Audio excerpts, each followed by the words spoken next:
Hey, this is Kevin with Imagination Hobbies, coming at you with something a little different. I'm gonna do a video showing off my coin collection for ancient coins, as well as like medieval and shipwreck coins.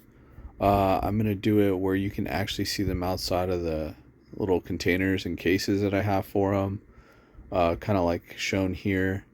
I try to go in like a chronological order from like oldest coins to towards recent era coins. I mean, up to the 1600s is as far as I get. I get a little mixed up at some point, swap some tags around, but I catch myself. So just be patient with me. Let me know what you think of this. Like and subscribe if you like this kind of thing, and hopefully you guys have the patience to go through it all. It's pretty cool. I mean, I was looking for a lot of videos like this online myself before, and they're really hard to find, so I just figured I would contribute since I enjoyed watching it myself, that someone else may enjoy this. But thanks, here we go. I guess we'll just get it started. Alright, well, I figure we'll start this off with the oldest coins to the most recent coins. None of them are really recent. They're all like 400 or more years old, but I'll go ahead and work through this with you. If you see any coins just magically pop up on the screen, it's just because I do have to like pause and record and pause and record just to get a good focus. A lot of these coins I'm going to be showing you are too small to hold by hand. This is going to be one of the first ones, and it's pretty small.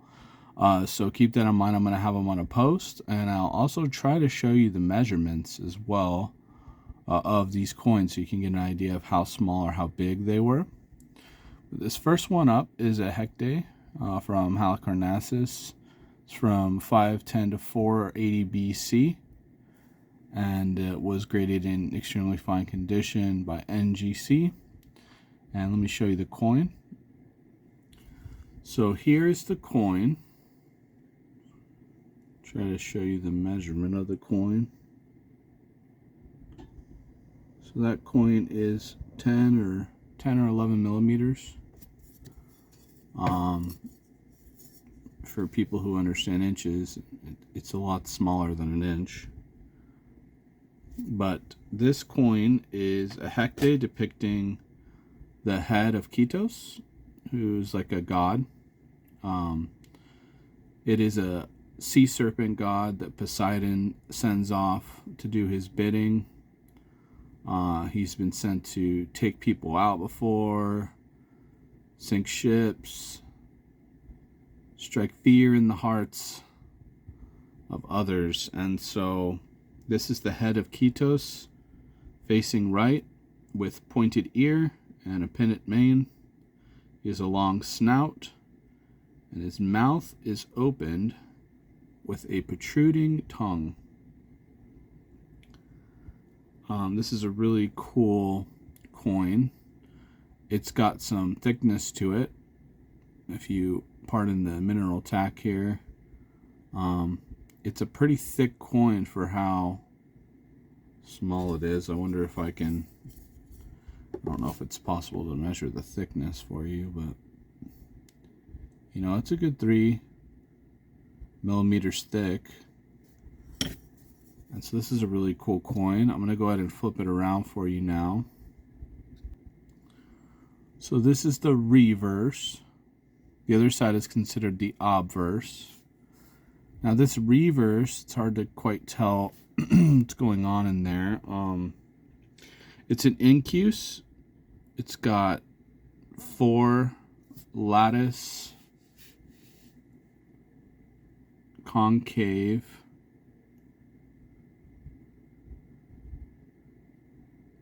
shapes. It's got a segmented border. There's a central starburst, and in that central starburst there's a lead patina in there. So a lot of these had a really heavy lead patina on them, but it's extremely intricate inside of that dark square.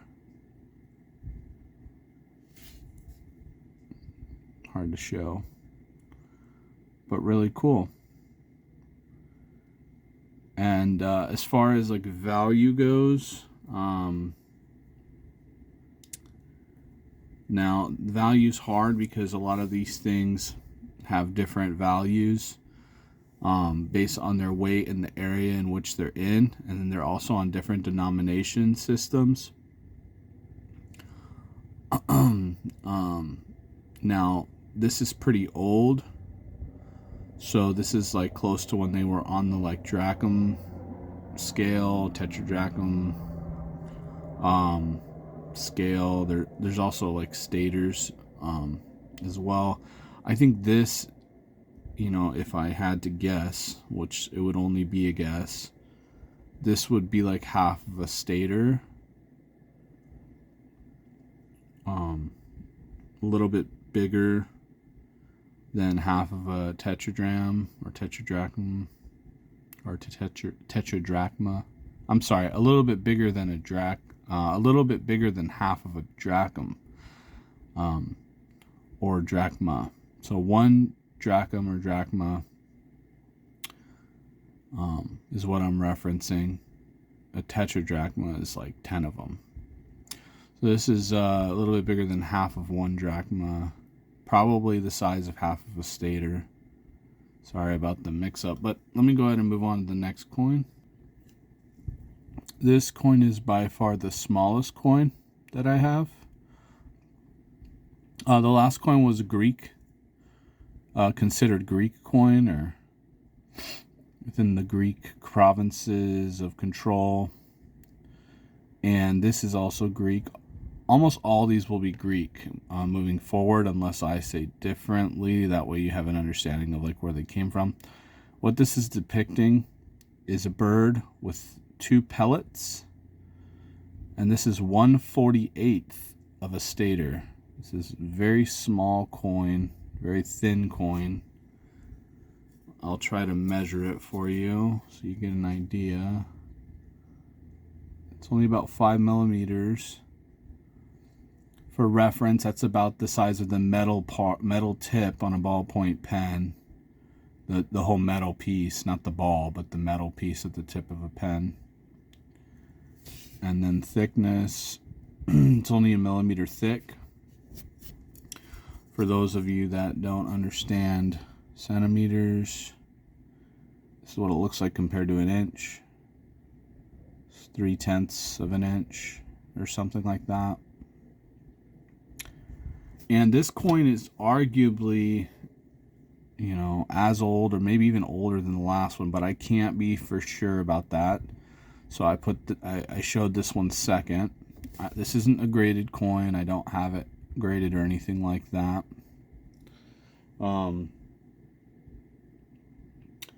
Let's see. This is also from Korea. This is from Korea, Molasses, or Mylassa, sorry. 5th century BC. It's sometimes known as a tetratamorian sometimes, or close to that size. And this side is a bird with 2 pellets. Let me show you the other side. It's nothing special, but here is the other side. Really hard to make out. It's supposed to be a fish. Just like a slender little fish. But yeah, let's move on to the next coin now. So next up, we have a tetradrachm or tetradrachm. I don't know however you want to pronounce it. This is probably the most famous coin in history. It's the owl tetradrachm. Has Athena on it as well. Sorry, I'm having a hard time getting it focused. But this coin, you see has some lettering on it. It says AOE, which pretty much means of the Athenians. In the top left corner, it has an olive sprig, which is what they're I think main export was olives. And then it's got a moon, crescent moon, I'm sure to represent night as well as other things. And it has an owl for wisdom.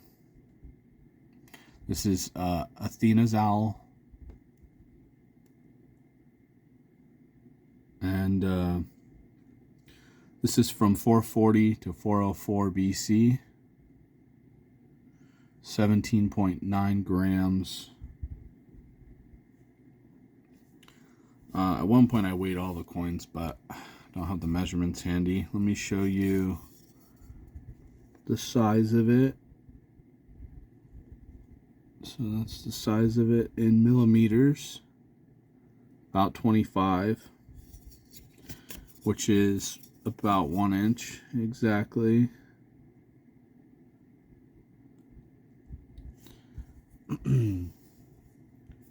So this one's really cool. It's got a great owl, just really exceptional, like super fine details, almost zero wear. Let me show you the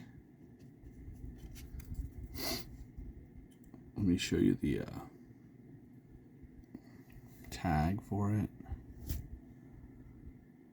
So really fine strike, really good surface. AU, which is almost uncirculated. These are most silver coins are treasury. I mean, pretty much all of them are treasury coins. They weren't really spent in everyday life. So you can get some of these in really high grade and high quality, like I've been showing the first one and this one. But yeah, let me go ahead and show you the back. So here is the back of this coin. This is Athena. And I got this one because you can see the leaves, kind of leaf thing at the top right corner. It's got a lot of detail to it. I mean, if you look at the thickness of this coin, it's like a big blob. It's super thick. Let me go ahead and show you, if I can, like a measurement of how thick this coin is. Let's see, it's kind of hard to do in the space that I have.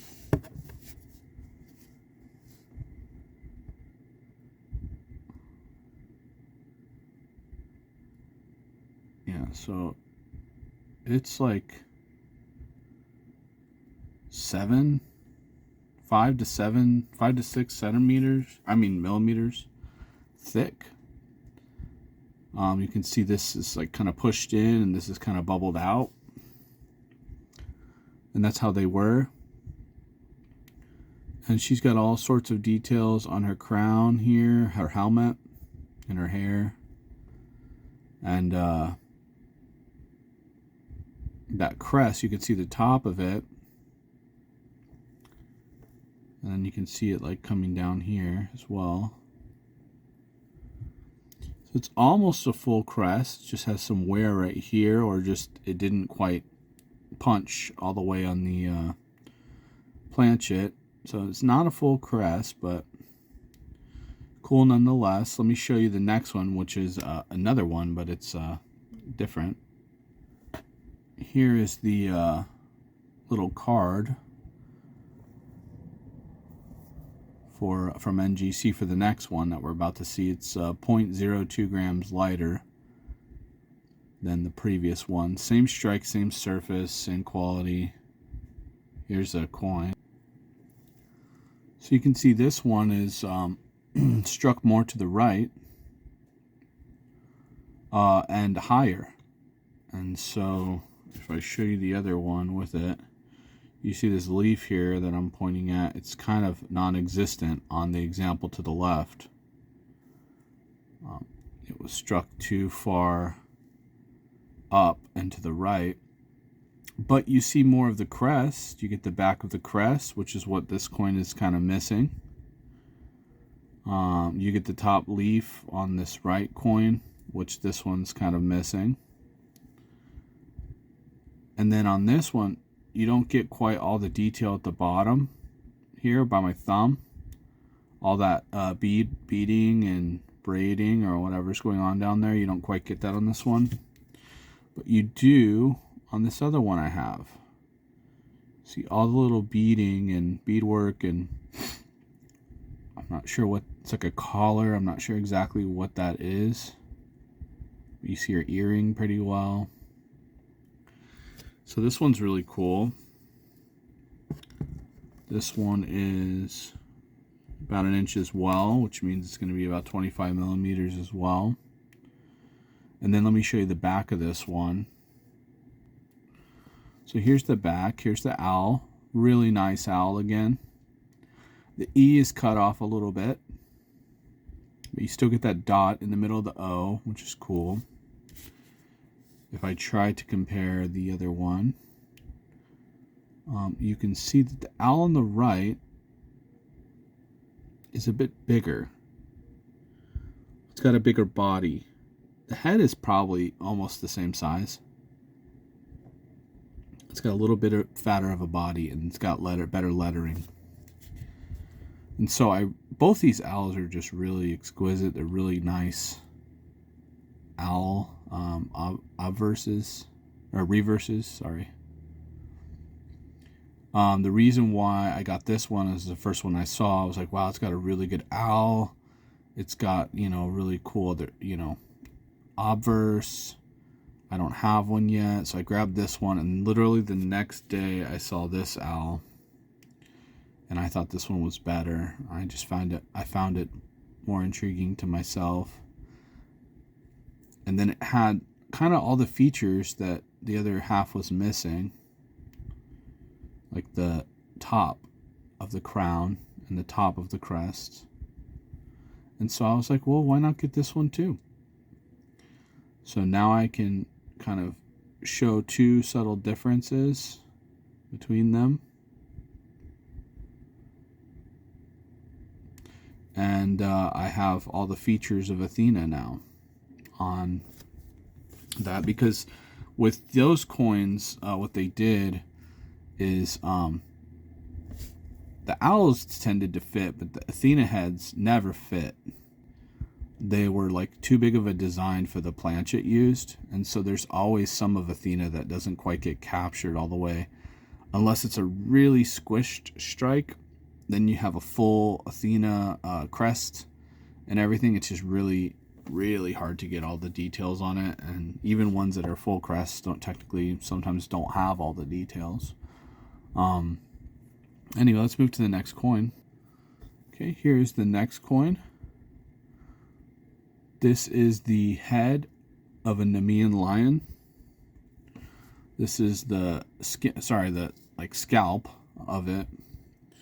And for this one, this is 1/3 of a stater.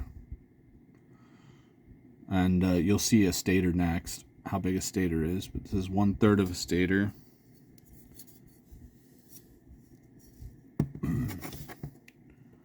Try to get a measurement here. Okay, so it's almost 15 millimeters. Maybe at its widest point it's 15 millimeters. And then here's what it looks like up against 1 inch.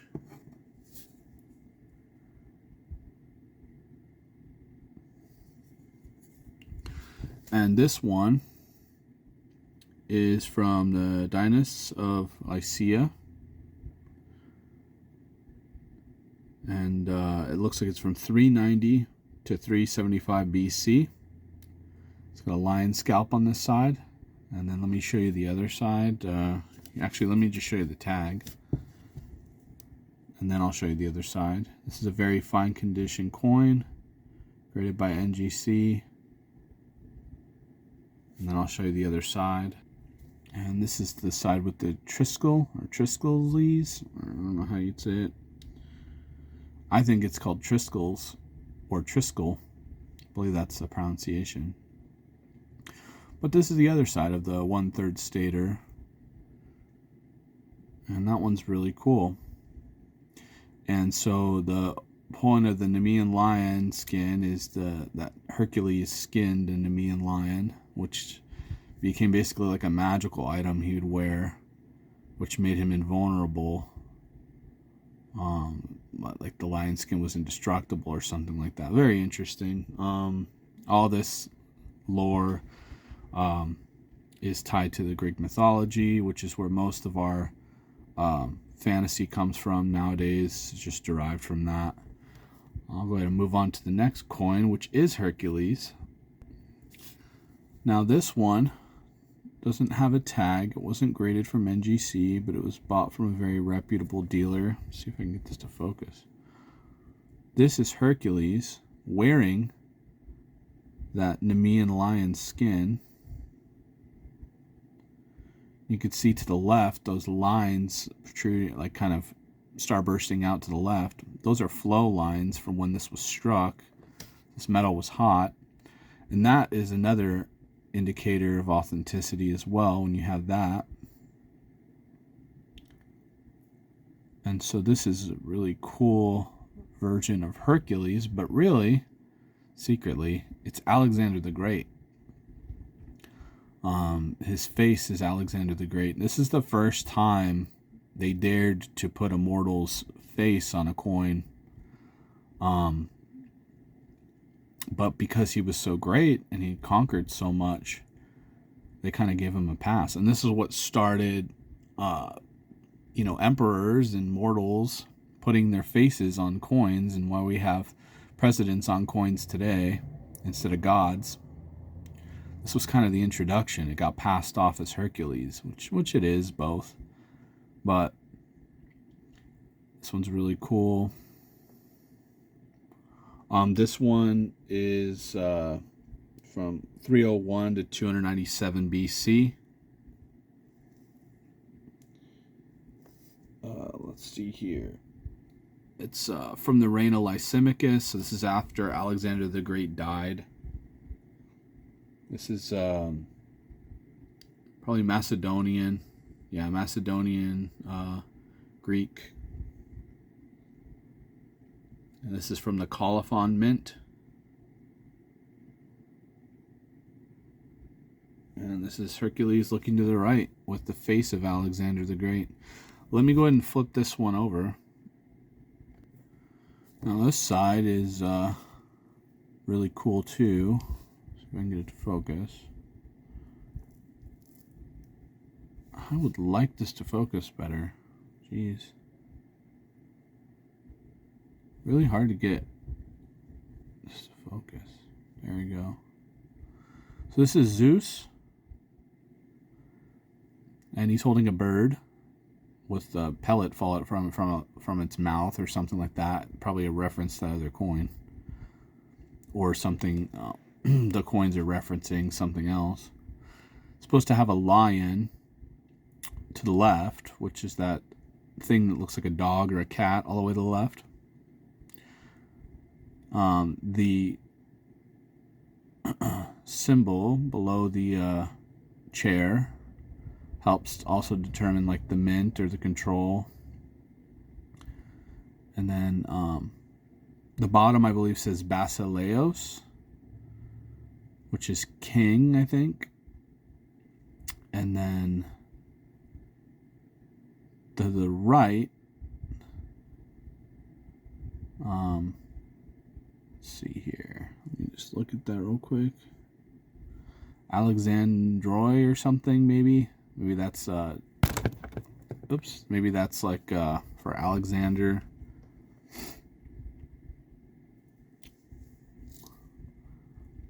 I thought it said Lysimachus somewhere on here, but anyway, that one's pretty cool. I don't know why it won't focus, but I like that one. I'll go ahead and move on to the next coin. This next coin is going to be a stater from 240 to 228 BC. It's a didrachm or didrachma, which I think is 2 drachms. It's basically almost the size of a stater, maybe a little bit bigger. This is from Calabria, Taurus. And Taurus is a land where you'll see its founder is on this coin. They're famous for horses and the horses that they would breed. And they're famous for a couple other things too. But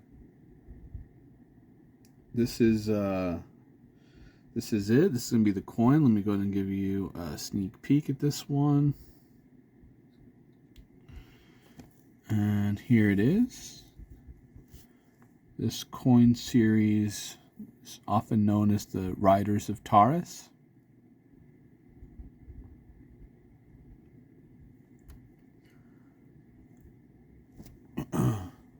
And this is it's actually a god. So this guy was in the sea, drowning. Supposed to be Poseidon's stepson or son. He was in the sea drowning, and a dolphin saved him and helped wash him up on shore. And then he founded Taurus, which is that area I told you about. Well, I guess, I mean, it's called Tarantium, sorry. This guy's name is Taurus, but I believe the land is called Tarantium, if I'm remembering right now. But this is, yeah, this is him. Super cool. He's like riding a dolphin, holding a goblet and a cornucopia. And I don't know what that thing is to the right. It's like a lute or some, I don't know. Could be wrong, but I think it's some instrument or maybe a lantern. Let me show you the other side of this. Here's the horse. We have a soldier riding a horse. He looks like he has a javelin. This is the other side. There's a wreath to the left. Some words at the bottom. Probably should have looked up what that was before I started this video. Really nice detailed horse though.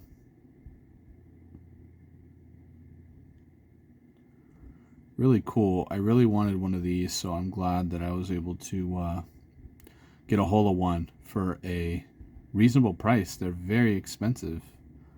And I got lucky and I found a really good one that has the whole dolphin there. Usually you don't get the tail all the way to the nose. One of them is cut off. The nose is either cut off or the tail is cut off a lot. So this one was pretty cool. So I'm going to move on to the next one.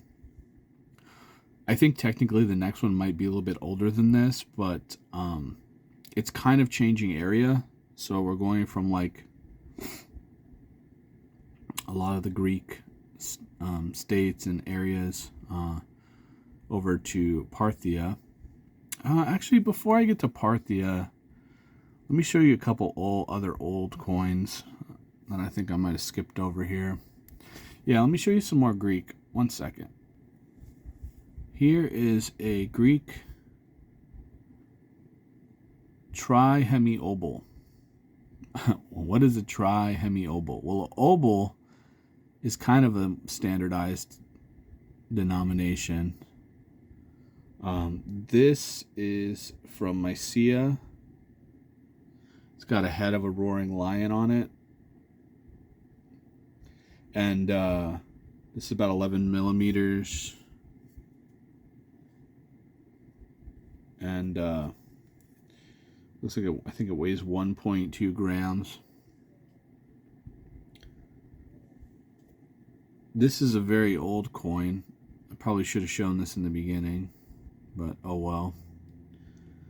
It's from 490 to 450 BC.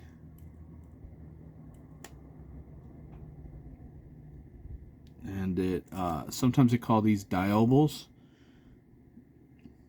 But a diobol would be bigger. So what is a tri-hemi-obol? Well, an obol, let's say, is 1, and hemi is half. So if hemi's half and it's tri-hemi, it means 3 halves. An obol is what it's associated to. So this is 3 halves of an obol, which is a long way of saying it's a 1.5 obols, like $1.50, just to keep it simple.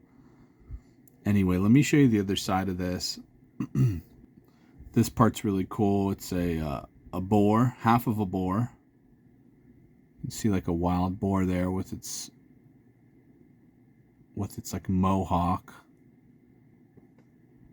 Let me see if I can get closer. There we go. And then there's like a beaded separation, and then you have a tunny fish, or like a tuna fish to the right. It's vertical. It's just like a vertical blob. That's a fish.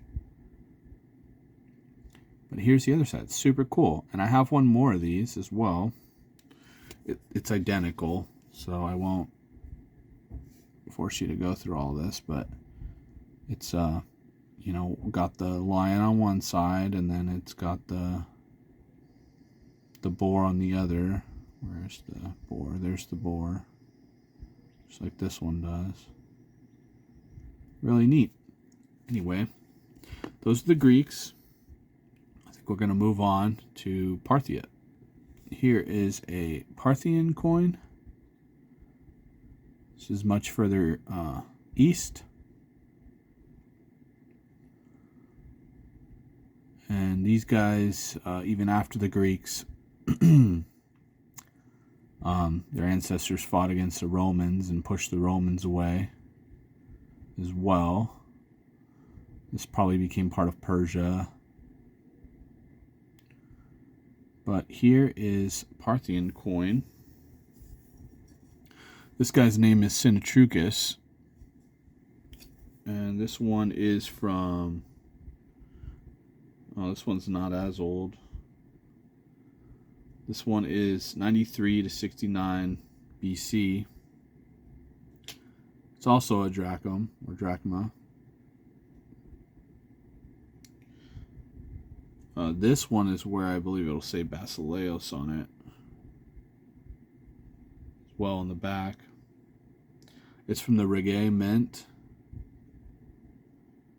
And yeah, this guy's Sinatrucus. He's really cool. He's supposed to have stags on his helmet, on his crown. And then this has that flow line happening too when it got struck. So to me, it looks like a crown of flames with the sun in the background. It's really cool looking to me. I don't have it's not graded. I don't have a card for it or anything. But let me go ahead and show you the back. Here's the back. This represents a seated archer. I think this is one of their first kings. A lot of the heroes of old are like actually archers. And then they picked up clubs and swords after the fact. But anyway, there's the back of that one. Can move on to Gaul, the Celtic kind of coin. We'll move on to that. So this coin is called an adui. It's from the mid to 1st century BC, so kind of a similar time frame. Kind of a similar time frame. It's that Parthian coin.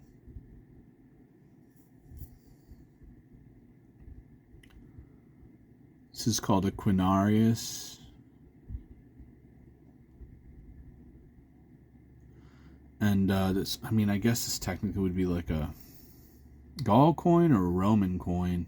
They would make these coins to try to mimic Roman coins sometimes. They needed a way to trade with them and stuff. This one's in very fine condition. But here's the coin. Really cool.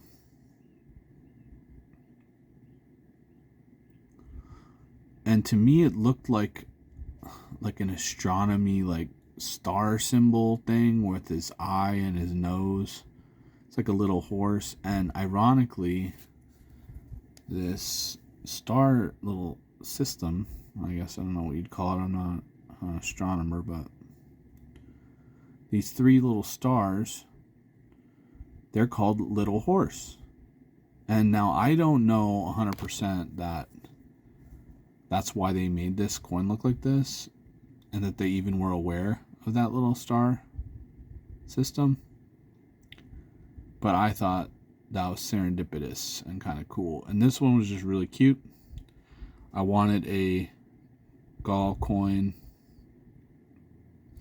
and this one was reasonably priced and very unique. I haven't seen a lot like it. Let me show you the back. Nothing to write home about, but here's the back.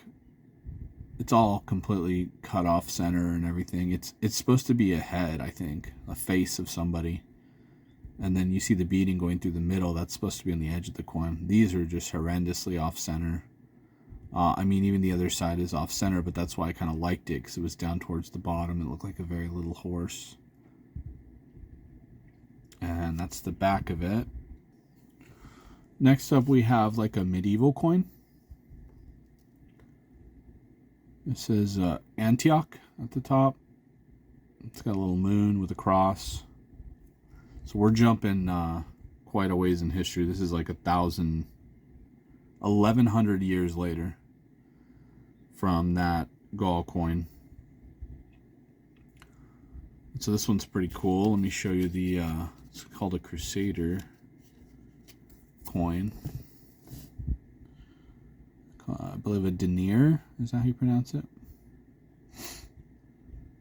AU grade. It's been cleaned. All ancient coins have been cleaned. Literally everything I've shown you has been cleaned. It's impossible for them not to be cleaned. Otherwise you wouldn't be able to tell what they are, because they're so old. So being cleaned is not really that big of a deal. Let me show you the back of this coin. I apologize. I just showed you the back. This is the front. This is the obverse. The other side was a reverse. Now, this is supposed to be a guy with a helmet on with a cross on it and some chain, like a chainmail, like coif or something that he's wearing around his neck and face. You can see it's got like the cross and stuff like that at the top.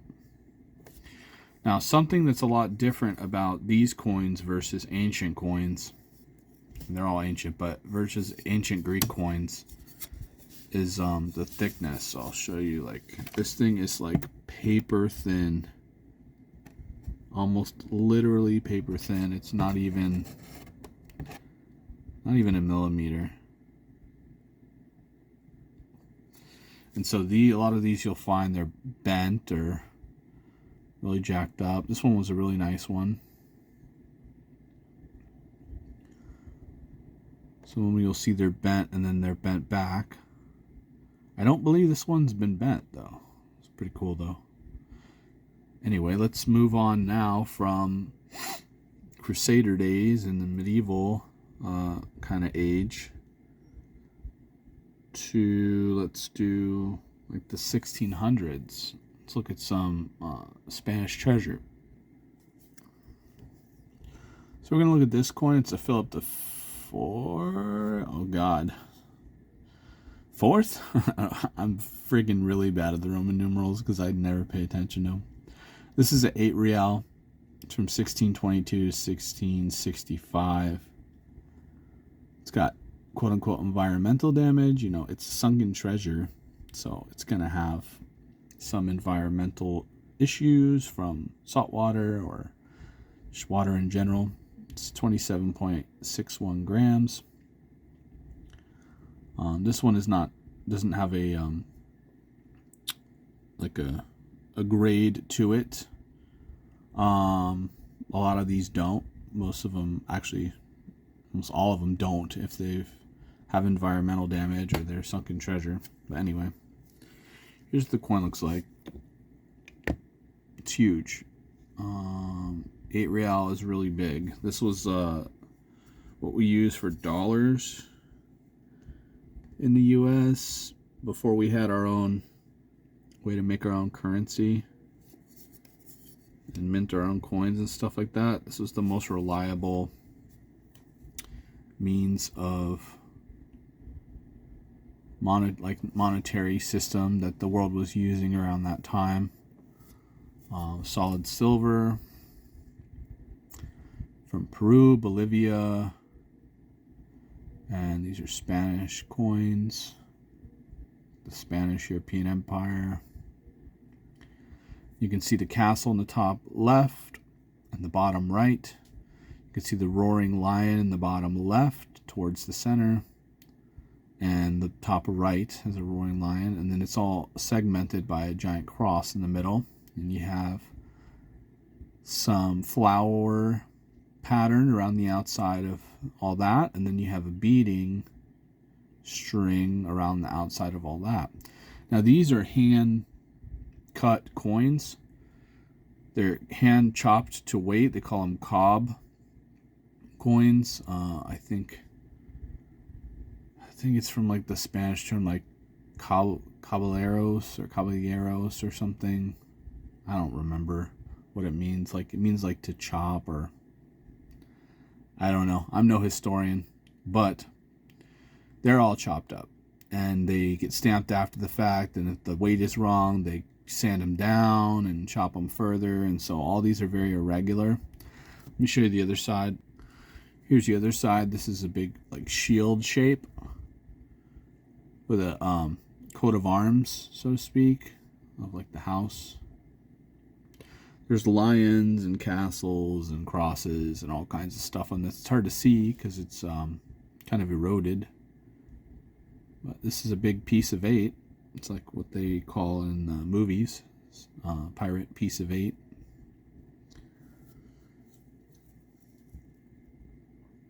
And yeah, so that one's very interesting. They call these like Spice Island coins. Let me show you another one. This next one is from 1621 to 1630. So much for showing you oldest to newest first. I messed that up a little bit here. This is an 8 real as well. This one's from Mexico. Last one was from Spain.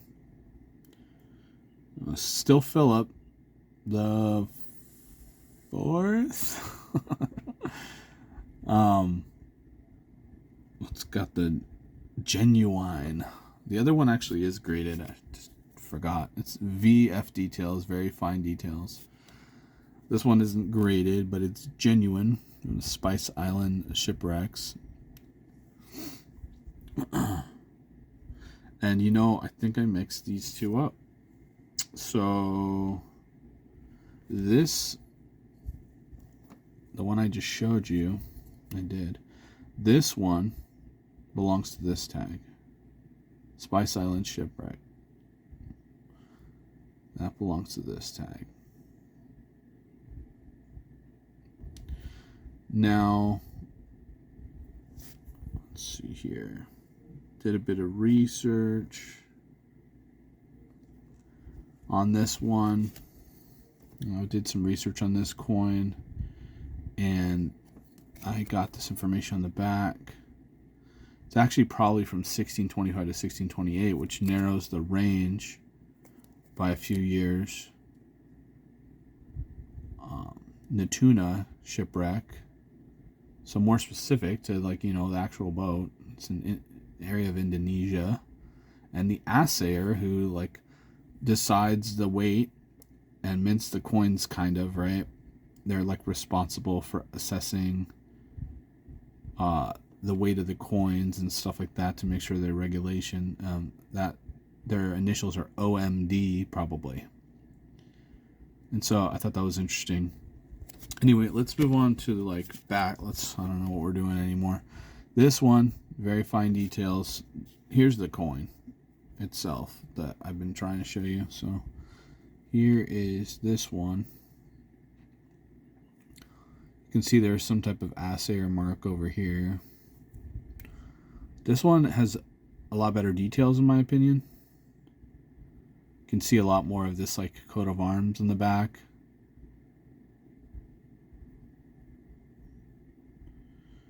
Especially this side. You get really nice castles, top left and bottom right. You get really nice lions, which are at the bottom left and the top right. Not cross segmenting them. You can't really see a lot of the outside border of this one at all. But you can see how these are just chopped and cut, different thicknesses. in different areas of the coin, which I think makes them so cool. You know, when you look at them, they're just like hunks of metal that were used for trade, which is super cool. So I like these a lot. And I think that's going to round out my coin collection for the time being. I hope you enjoyed this. Sorry I was a little all over the place. There's a lot of moving parts to this. I'm having to read off of like a big old board I got. I got these little tags, these little coins. Got my phone set up. Lighting's bad. So I'll rewatch this and see if it's even worth posting. But thanks again. This is Kevin with Imagination Hobbies. I hope you enjoyed this. Appreciate you sticking it out to the end. Please like and subscribe if you like this sort of stuff. I probably should have said that earlier in the video. But have a good day.